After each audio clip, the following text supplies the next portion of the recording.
Hello guys, welcome back to Don't Racist Diary. Alright, so thank you guys for following through. Today is another waka waka for me at the heart of Scotland, Edinburgh. So today we're gonna be touring the National Museum of Scotland at the heart of Edinburgh. Alright guys, so let's fasten your seatbelts and enjoy the ride with me. Okay guys, so keep watching, keep subscribing. Thank you all.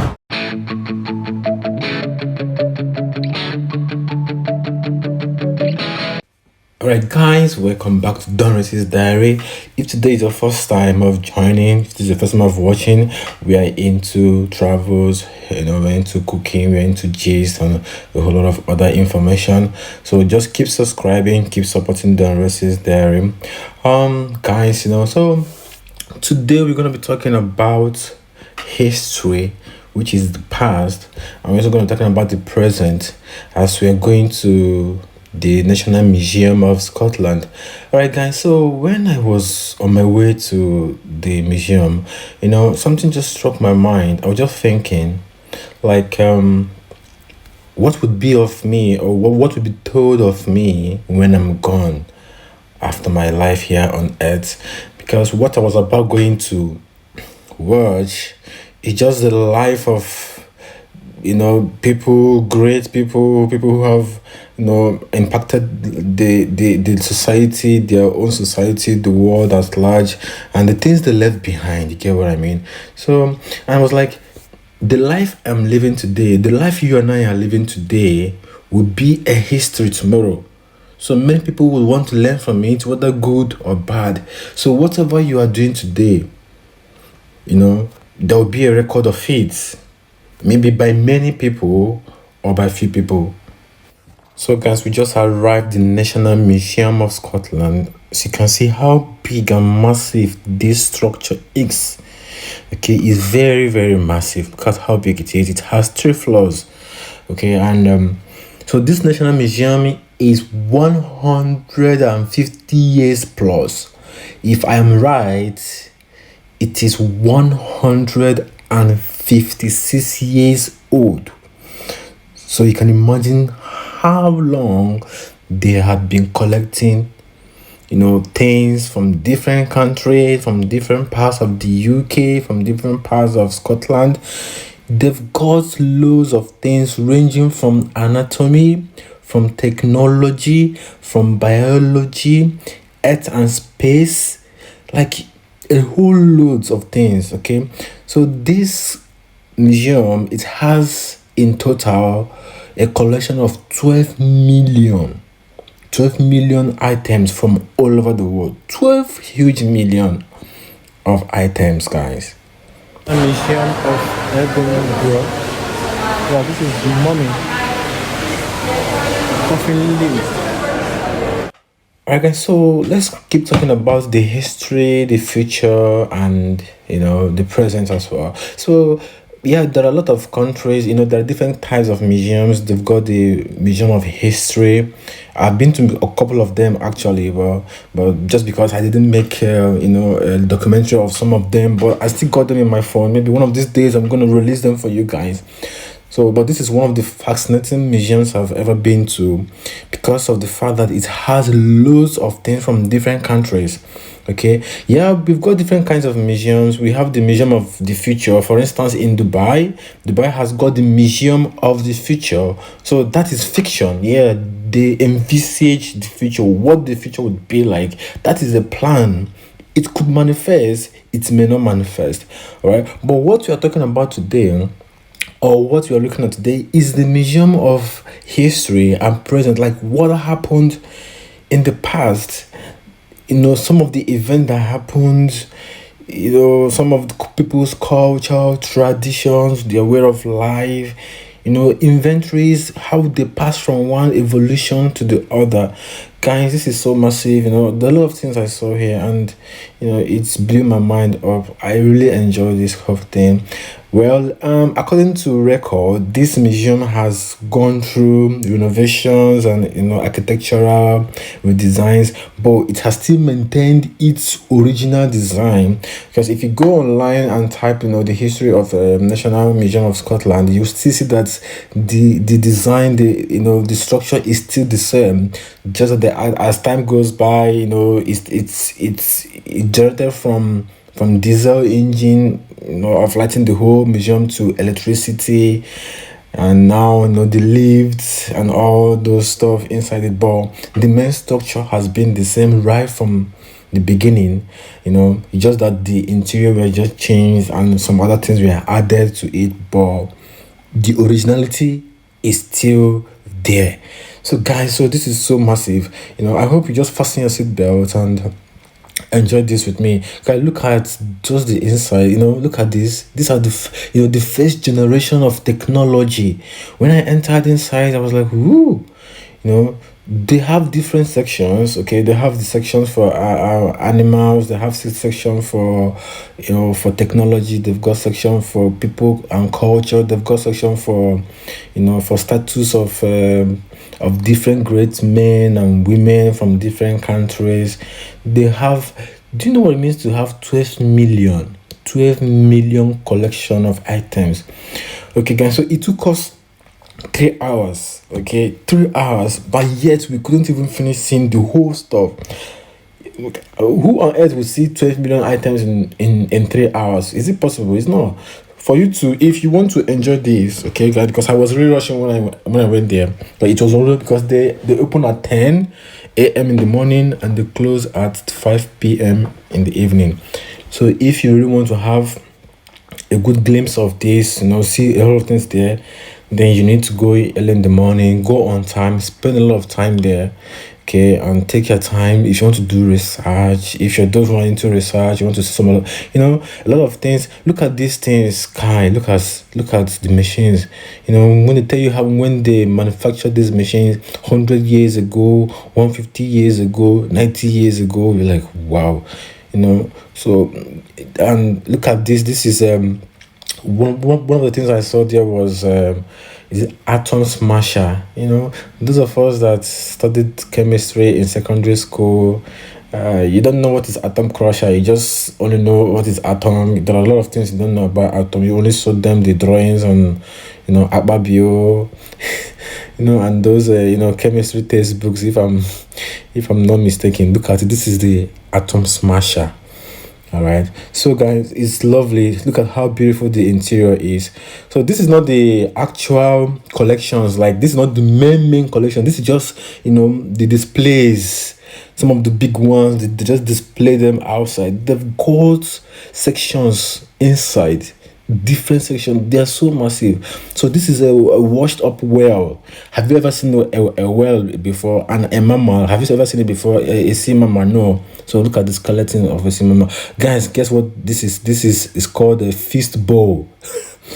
When I saw it, I was like, ooh, 20 people could actually eat on this feast bowl, or more than 20 people. Then in the olden days, they're gonna cut maybe a sheep or a pig or anything, and roast it, put their food inside. They're all gonna be using it in hand, eating and drinking. So guys, this is lovely. Okay, like I said, traveling is part of education. There are a lot of things I saw here that opened my eyes, and I wondered how God made man. God is a creator, but we are human beings. We are also creator men. He gave us the grace to create things. And when I saw the things that people did 100 years ago, I was like, wow, we are not even intelligent compared to those people. Because those people, they use physical strength, they use their mental strength, they use the emotional strength to do a lot of things. It's not now that we have computer that does a lot of things for us, calculations. People tried. So these are chemical elements. Some of us that did chemistry, like I said before, you can't really understand those stuff when you are seeing them on Facebook. But if you come here, you can see some of these things for yourselves. Alright, guys. So this part is called Earth on Space. So if you're an astronomist, you like the space, the galaxies.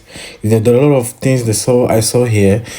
Old rocks. I saw a lot of old rocks. I saw rocks from space. Guys, have you ever seen a rock from space before? These things are real. Sometimes you watch these movies about space. It looks like it's a mystery to you, but they are real. Okay, so there are a lot of things. These are inside atoms. One good thing about this whole thing is, imagine if in your country you've got things like this, and when your teacher is teaching you, maybe in chemistry, they could just take you guys for an excursion in these museums. Because, for instance, people like us who are visual in learning, there's no how you teach me something without you showing me how to do it. You're wasting your time. But once you show me something only once, believe you me, it's gonna register in my memories 18 times straight away. I'm more visual, than talking. So I learn by doing, not just by listening. Okay, so look at this. These are rocks from space. It could be from Mars, Jupiter, all those places they've gone to. Okay, so these people, they are very lucky, because I saw a lot of students who came on excursion, like people from primary schools and high schools, different departments. I saw people in biology sites. There was no learning. So these things were made available for them. Tell me, why wouldn't they excel in different areas of life? Okay, so if you're in the UK, if you're in the environs, and you can make yourself available to any of these places, try and visit these things. It helps a lot. Ignorance is man's worst enemy. Because I even saw a lot of old people coming in because they were not opportune to see these things. Okay, so this is lush, like what clocks, the third generation of clocks, the clocks that backdate, like it goes, these are the old rocks. Say Earth's oldest rocks. You can imagine how many years this rock would have been. Guys, this is lush, man. Just enjoy this whole thing with me, guys. Okay. And I was trying to explore the space because with that camera, because they've got a giant camera. You'll see it very soon. So I wanted to explore it, but I couldn't, operate it. So I was trying to see if I can get the space and see a lot of things. That's a giant camera. Imagine then, before you get the camera in your phone, before then, cameras need to be very magnificent, very big. But how technology has compressed lens inside a small phone, you can magnify the lens of a camera on your phone and get a clearer view of things. But like then in the past, they have to use big camera. Okay, so now we are in the animal world. Yeah, I love biology a lot when I was in secondary school. In fact, biology was one of my best. But unfortunately, for me, or for those of us, we are not opportune to see some of these animals that we are reading about, to see how they look like. Yeah, I know that most of these things were synthetic. Yeah, they were synthetic, but that's exactly how they look like. And some of them were the real skeletons of some of these animals. Yeah, so it's just a mixture of synthetic and real ones. Imagine then they're teaching you about the camels, how they look like. How many people have been opportune to travel to the northern part of Africa to see camel? The only time I saw camel in real life was when I lived in Dubai. I lived in Dubai for some time, so I was able to see a lot of camels and see how they looked like. It opened my eye. I had this insight. Oh, this is really how a camel looks like. So because God made this earth in the sense that you have this, I will not have this. For instance, people who are in some part of Africa, they have the elephants, they see it on daily. But those of us who are not living in those parts don't know what an elephant looks like, the lion looks like, the cheetahs looks like, the giraffes and all that. So having a museum like this in your country, it helps to alleviate some of those stress and problems. You get what I mean? You know, for instance, there are so many rare animals you hardly see, the whales, the sharks, all those stuff. So this really opened my eyes. It's helped me to understand some of these things like really, really, really very well, because most of us just need the theoretical part of what these animals looks like, how they behave. Yeah, I know, but this is just an elementary exposure. So when I now see these things, maybe if I go to the zoo to see some of those stuff, it will now enlighten me the more. Okay, guys. So this is lovely, guys. Like, I really did enjoy it. Like, it's so good and so good and so good. If you're a researcher, a biological researcher, a physics researcher, a chemist researcher, in whichever way, archaeological, research, in culture, fashion, tradition, I think the museums, things like these are places you need to be visiting. The museums, the botanical gardens, a whole lot of historical sites, what UNESCO sites. They give you an overview, or rather a deep insight of what cultures or what life was like before now. There are a lot of evolution in biology, about the evolution of animal species from this to this to this and that, then evolve to these other things. So you can actually see them by yourself and know how they look like, guys.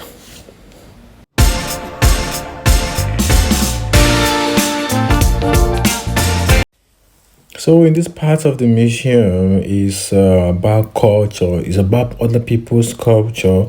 This is some of the artifacts from Africa. Most of us don't even know how our great grandfathers lived, the kind of clothes they wore. Because these people, yeah. The United Kingdom, they conquered, they colonized a lot of countries in Africa and other parts of the world. So I think they were wise enough to collect some of these things from them when they travel to those places and reserve them.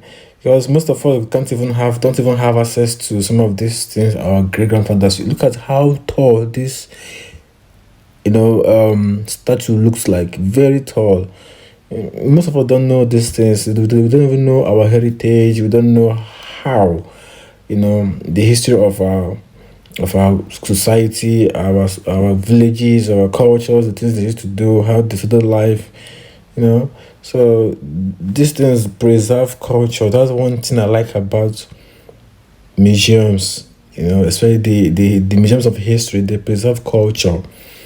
And I'm a traditional man, in the sense, like, I love my culture and I want to preserve my culture both in my kids and all that. Look at Shaolin Temple, Chong. This is from China, Asia, guys. I never knew what this is before, but now I know that this means marking way. This means marking way. In the Holy Book, in the Bible, yeah, they say they put this thing, they made a stone there and worship God. This is marking way. Once you see this in the olden days, you know that, okay, this is where that leads to this place. Okay, from here you can go to a country. So once you see that stone, you know that you are going to somewhere. You're going to a particular place. You're approaching a village or a town. In those days there is no Google map. You know what I mean? And there is no internet, there is no phone or to do whatever. So these things are collections of a lot of things and all kinds. It's massive. So massive, guys.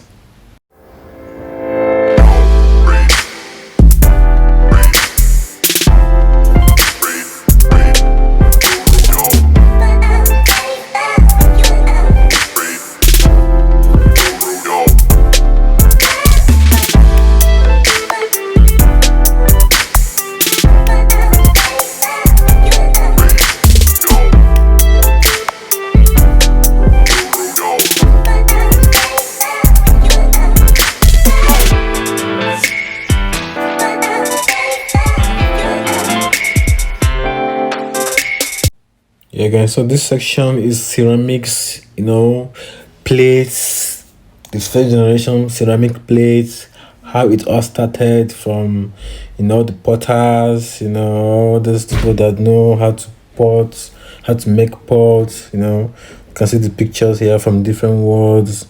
So this is lovely, and under it is fashion. fashion from different countries. I didn't have the time to.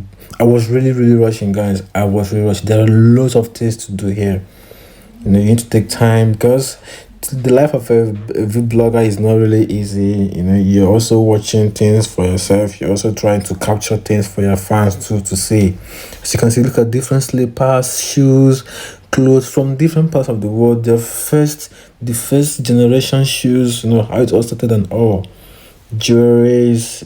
Ornaments. So lovely things, man.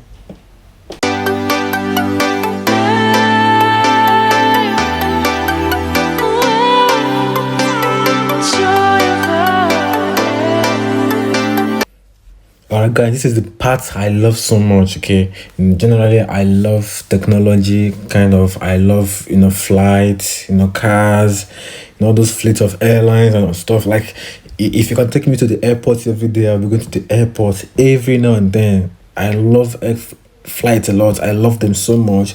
The fighter jets. So here is a collection of the first generation warplanes, fighter jets, first aeroplanes, carrier, the one that carries only 2 people, a lot of them, the first bicycles.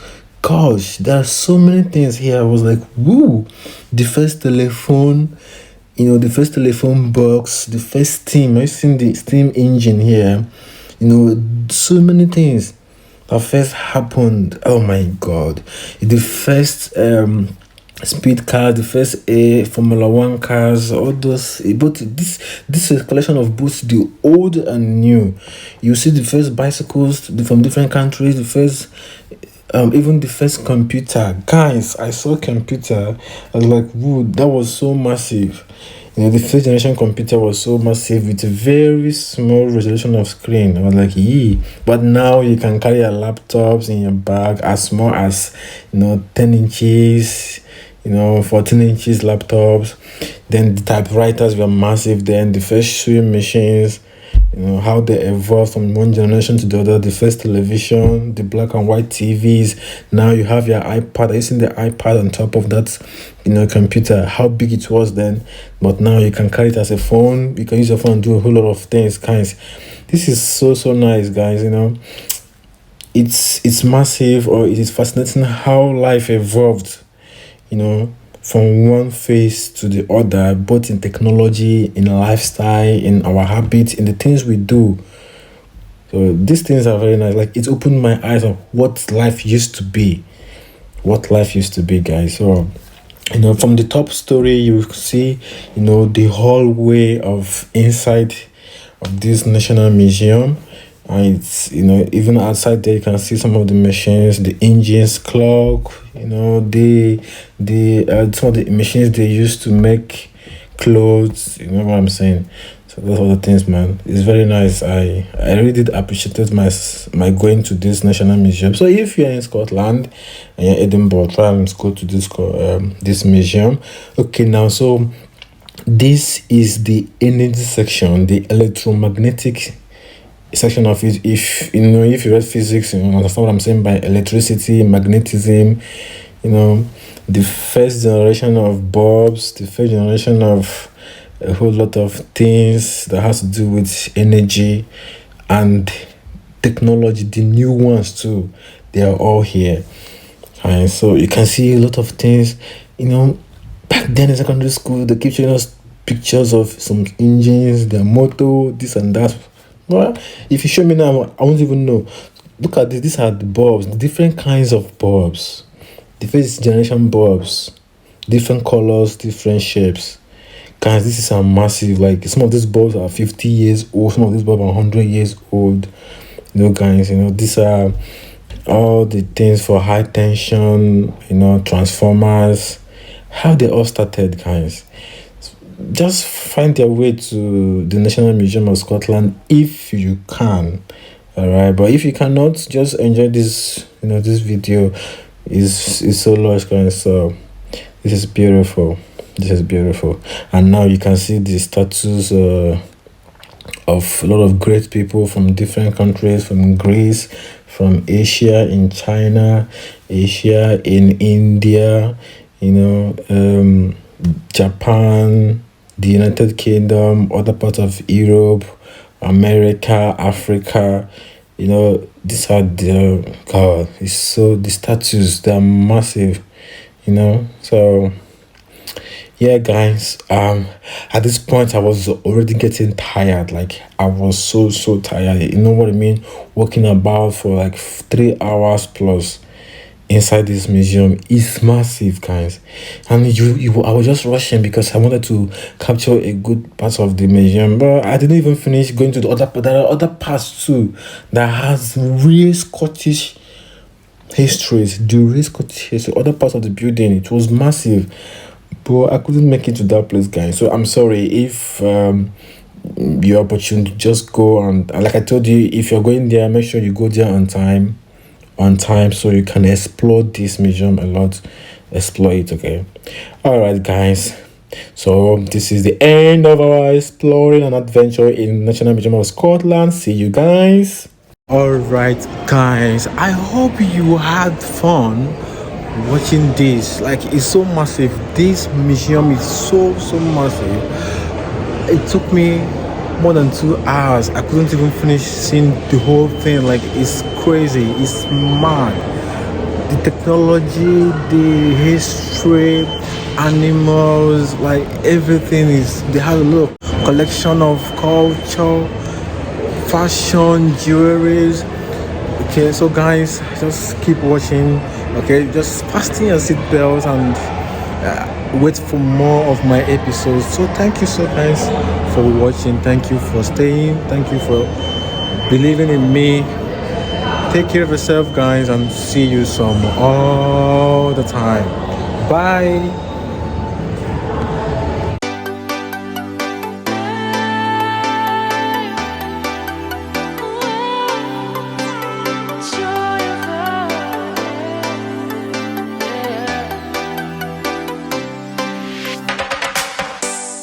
Joy of the first steps of a child. It's the joy of your great-grandmother's smile. We came a long way, but we ain't slowing down. We got a strong pace, no, we ain't losing ground. We won't give up and we won't turn around. Look at the big wide world we're living in. Yeah, I'll keep running until I discover it. I know I've got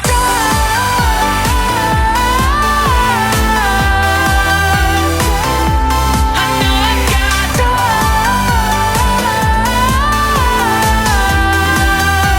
can't be wasting my time.